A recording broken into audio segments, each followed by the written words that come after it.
We don't know, right? It could crash tomorrow. It could crash 80% tomorrow. It's done it several times.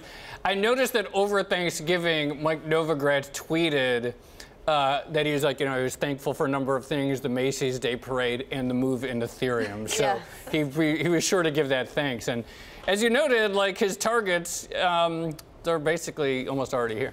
Right. I mean, and we've seen more retail investors. It's not just guys like Mike Novogratz who are talking about it. It seems like everyone is talking about it. It seems like we're pretty much already at taxi driver level, right, where your cab driver is recommending it to you. I kind of think that this is like the backwards, or sort of most bubbles start with like something that Wall Street people get into, and then they fan out into the world, and next thing you know, and of course there's that famous scene in The Big Short where Steve Eisman hears about a stripper buying and selling houses, like, oh, it's a bubble. Here it's like going in the exact opposite direction. So there's tons of people out in the real world who have bought cryptocurrencies, and guys like Mike Novogratz are still relatively rare, and they're like the one, in the new thing, they'd be like the stripper. But that's the scary thing. I mean, should people be going around screaming at people, to get out of Bitcoin and other cryptocurrencies if they're indeed in them?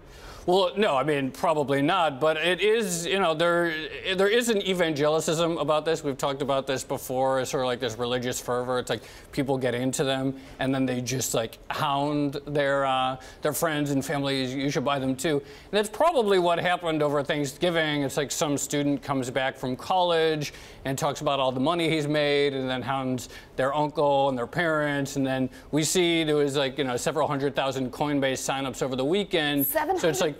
I think it was several hundred. I think it was like 300,000 or something. Well, whatever. It's still only a lot. 300,000. And so it's like there's like this evangelical thing where everyone's trying to get more people into it. Now, you've looked a lot at history of other bubbles, right? So you say this one is different because it's almost crowdsourced. It's very like for the social media age.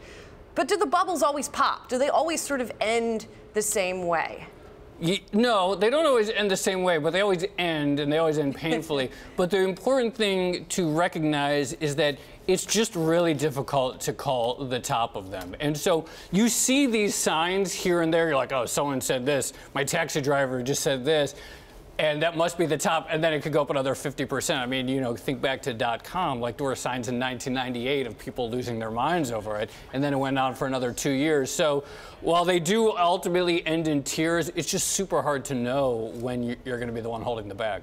Are we sure this is going to end in tears, or are there going to be a lot of us with egg on our faces saying, I was wrong?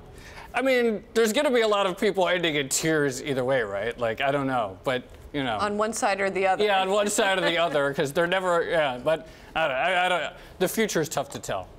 It's also tough to tell whether Wall Street will get a little bit more deeply into it. It seems like once it becomes more institutionalized that they could. What would be the level at which, we would need to take it seriously, if any?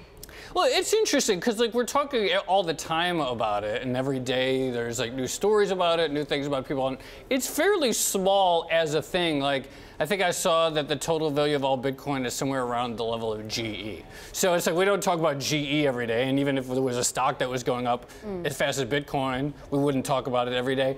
It's partly the size aside and even speed of the acceleration aside. It's just the newness and the unfamiliarity that I think drives a lot of the conversation.